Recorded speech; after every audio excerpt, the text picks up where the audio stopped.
ലോകത്തെ മുഴുവൻ മുൾമുനയിൽ നിർത്തിച്ച കോവിഡ് അതെങ്ങനെയാണ് ഉത്ഭവിച്ചത്? അതിന് പിന്നിൽ നടന്ന ആസൂത്രണങ്ങളെക്കുറിച്ചുള്ള ഞെട്ടിപ്പിക്കുന്ന വെളിപ്പെടുത്തലുകളാണ് കഴിഞ്ഞ ദിവസം US director of national intelligence Tulsi Gabbard വെളിപ്പെടുത്തിയത്. ഇത് ശരിക്കും പറഞ്ഞു കഴിഞ്ഞാൽ വളരെയധികം ഗൗരവകരമായിട്ടുള്ള ഒരു സംഗതിയാണ്. കുറേയധികം ചർച്ച ചെയ്യപ്പെടേണ്ട ഒരു വിഷയമാണ്. ഇതിൽ ഇവർ ആരോപിക്കുന്നത് ആന്റണി ഫൗസിയുടെ കുറേയധികം ദുരൂഹമായ നീക്കങ്ങളെക്കുറിച്ചാണ്. അദ്ദേഹം എങ്ങനെയാണ് കോൺഗ്രസിനെ അടക്കം മിസ്ലീഡ് ചെയ്തത് തുടങ്ങിയ കാര്യങ്ങളൊക്കെ ഈ തുളസി ഗബ്ബാർഡ് കഴിഞ്ഞ ദിവസം പറഞ്ഞിട്ടുണ്ട്. ഈ ആന്റണി ഫൗസി യഥാർത്ഥത്തിൽ ആരുടെ ചാരനായിട്ടാണ് പ്രവർത്തിച്ചത് എന്നതാണ് ശരിക്കും ലോകം ഇപ്പോൾ ഉറ്റുനോക്കുന്നത്. ആർക്ക് വേണ്ടിയിട്ടാണ് യഥാർത്ഥത്തിൽ ഈ COVID-19 നിർമ്മിച്ചത്? എന്താണ് പുറത്തു വരുന്ന പുതിയ അപ്ഡേറ്റുകൾ ഈ വിഷയത്തിൽ?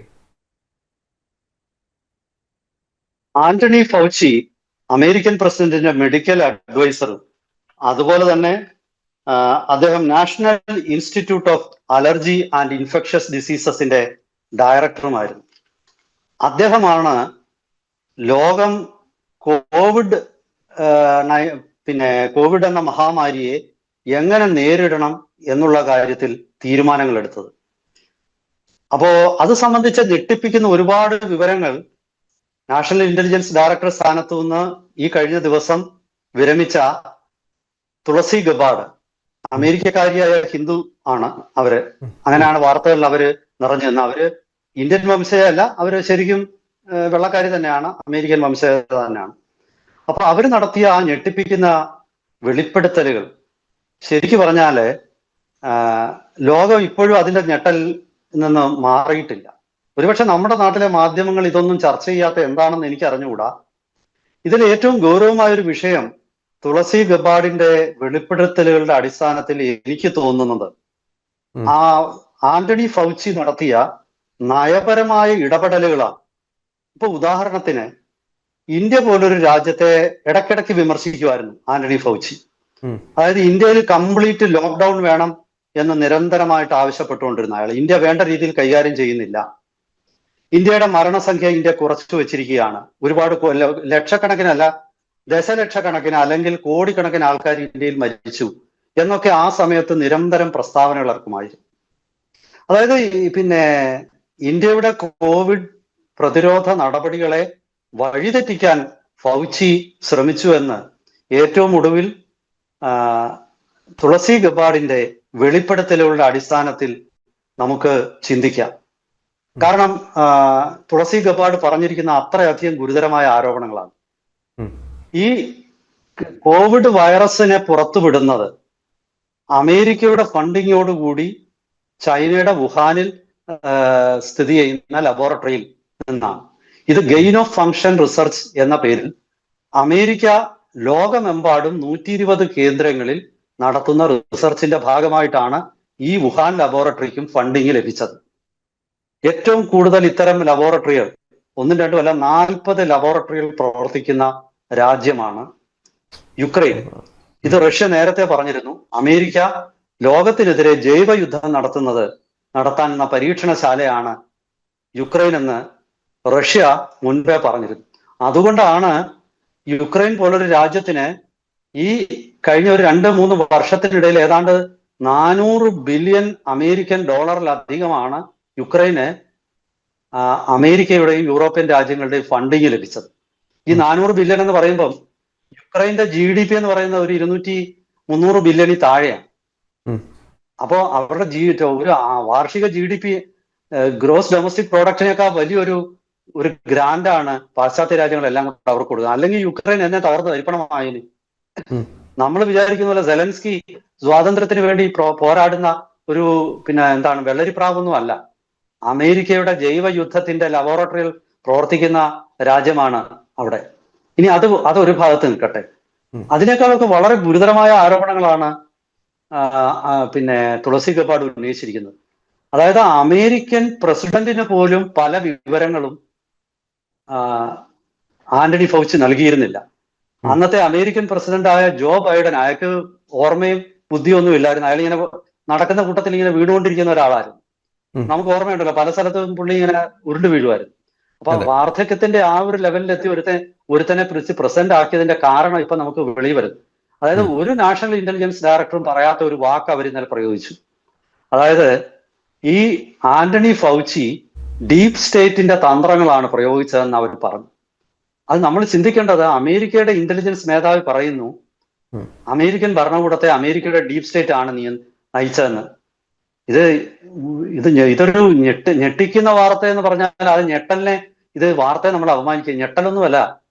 ഇത് ഇത് കേട്ടാൽ മരിച്ചു പോകുന്ന വാർത്തയാണ്. അമേരിക്ക പോലൊരു രാജ്യത്തിനെ അവിടുത്തെ ഡീപ് സ്റ്റേറ്റ് എന്ന് പറയുന്ന ചില അധികാര കേന്ദ്രങ്ങൾ നിയന്ത്രിക്കുന്നു, ജനാധിപത്യത്തിന് അവിടെ ഒരു പ്രസക്തിയുമില്ല എന്നൊക്കെ അമേരിക്കയുടെ ഇന്റലിജൻസ് മേധാവി പറയുമ്പോൾ അവരെ അവിശ്വസിക്കേണ്ട കാര്യം എന്താണ്? അവര് തെളിവുകളെല്ലാം പുറത്തുവിട്ടു. അതായത് ഇയാൾ നടത്തിയ പ്രസംഗങ്ങളുടെ, ഇയാളുടെ, അതുപോലെ തന്നെ ഇയാൾ കോൺഗ്രസിന് മുമ്പാകെ, അമേരിക്കയുടെ, നമ്മുടെ രാജ്യത്തിലെ ലോക്സഭ പോലുള്ള അമേരിക്കയുടെ കോൺഗ്രസിന് മുമ്പാകെ ഈ പിന്നെ ടെസ്റ്റിഫൈ ചെയ്തു. അവിടെ നടന്ന എന്താണ്, അതായത് സത്യവാങ്മൂലം കൊടുത്തു. ആ സത്യവാങ്മൂലത്തിലും അയാൾ കള്ളം പറഞ്ഞു, പച്ചക്കള്ളം പറഞ്ഞു. അമേരിക്കയുടെ മുഴുവൻ ഇന്റലിജൻസ് സംവിധാനങ്ങളെ അയാൾ വഴിതെറ്റിച്ചു. FBI, CIA, medical intelligence, medical experts.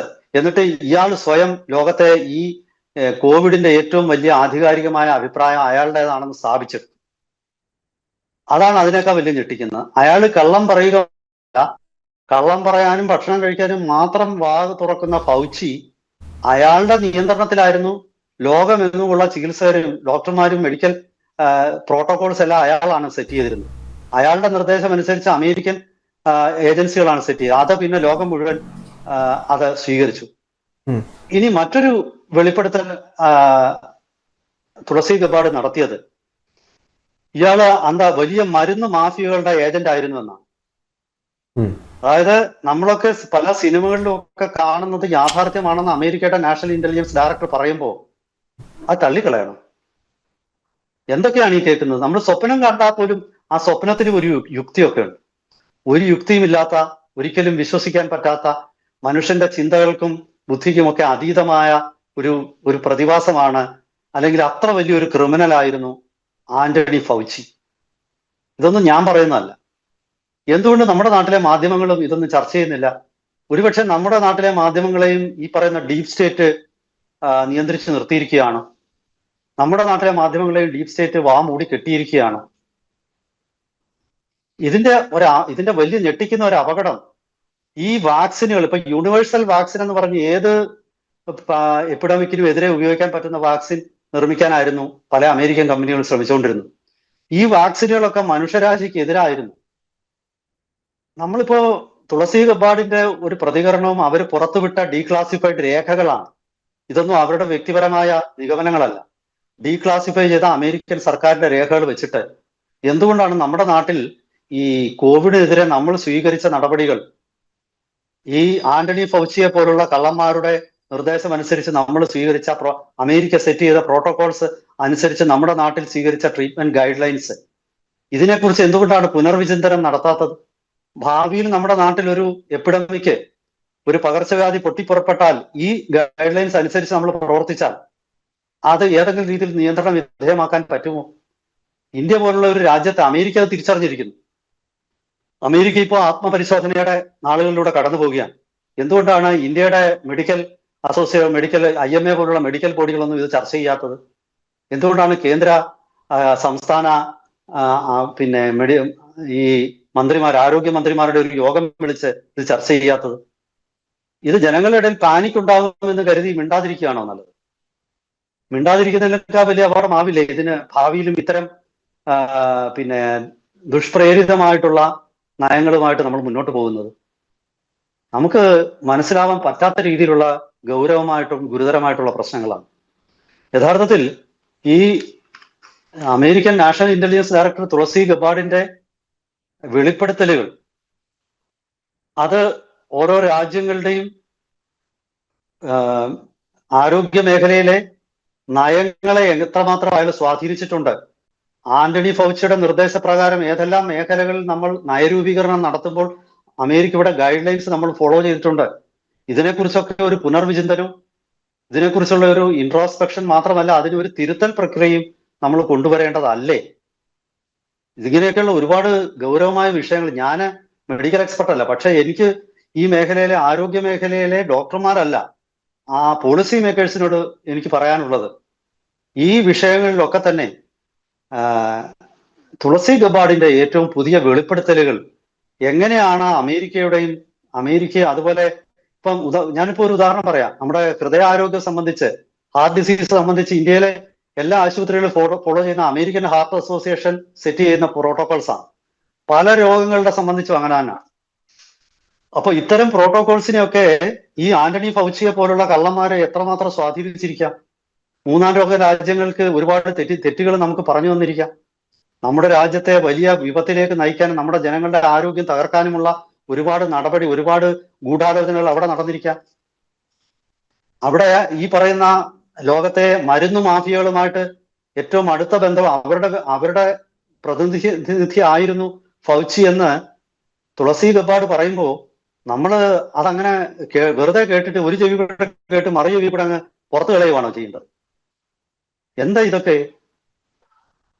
എന്തായാലും ശരി, ഈ ഏറ്റവും നമ്മുടെ നാട്ടിലെ പാരമ്പര്യ വൈദ്യന്മാരെയും ആയുർവേദക്കാരെയും ഒക്കെ വിമർശിക്കാൻ നമ്മൾ കാണിക്കുന്ന ഒരു ഉത്സുകതയും ആവേശവും ഒക്കെ ഉണ്ടല്ലോ. അന്ധവിശ്വാസങ്ങൾക്കും അനാചാരങ്ങൾക്കും എതിരെ പോരാടാൻ നമ്മൾ കാണിക്കുന്ന വ്യഗ്രതയുണ്ടല്ലോ. ആ വ്യഗ്രത ഈ അന്താരാഷ്ട്ര മരുന്ന് മാഫിയക്കെതിരെ, അവയവ മാഫിയക്കെതിരെ ഒന്നും പോരാടാൻ കാണിക്കാത്ത എന്തുകൊണ്ടാണ്? ഇവരിൽ നിന്നും രാജ്യത്തെ രക്ഷിക്കാൻ ആര് മുന്നോട്ട് വരും? അതോ ജനങ്ങളൊക്കെ ഈ പറയുന്ന കള്ളന്മാരുടെ ഗൂഢാലോചനകൾക്ക് ഇരയായിട്ട് അവര് സ്വയം നശിച്ചു പോകണമെന്നാണോ ഉദ്ദേശിക്കുന്നത്? എന്തായാലും ശരി, ഇന്ത്യ സർക്കാർ ഈ വെളിപ്പെടുത്തലുകളുടെ അടിസ്ഥാനത്തിൽ ഒരു ആത്മപരിശോധനയും വിശകലനങ്ങളും ഒക്കെ നടത്തി വരും ദിവസങ്ങളിൽ കൂടുതൽ അർത്ഥപൂർണമായ നടപടികളിലേക്ക് നീങ്ങും എന്ന് നമുക്ക് പ്രതീക്ഷിക്കാം. കൂടുതൽ വിവരങ്ങൾ വരുന്ന മുറയ്ക്ക് നമുക്ക് വിശകലനങ്ങളുമായിട്ട് വീണ്ടും പ്രേക്ഷകരെ സമീപിക്കാം. നമുക്ക് വീണ്ടും നിരന്തരം ചോദ്യം ചോദിച്ചുകൊണ്ടേയിരിക്കാം. ഉത്തരം നൽകാൻ ബാധ്യസ്ഥരായിട്ടുള്ള ഭരണാധികാരികളും അതുപോലെ പോളിസി മേക്കേഴ്സിനെയും ഒക്കെ നമ്മുടെ ചോദ്യങ്ങളിലൂടെ നമുക്ക് ഒന്ന് ശല്യപ്പെടുത്താൻ നോക്കാം. എന്തായാലും കൂടുതൽ വിവരങ്ങളുമായിട്ട് വീണ്ടും പ്രേക്ഷകരുടെ മുന്നിലേക്ക് എത്താം വരും ദിവസങ്ങളിൽ. ഒരിക്കൽ കൂടി നമസ്കാരം.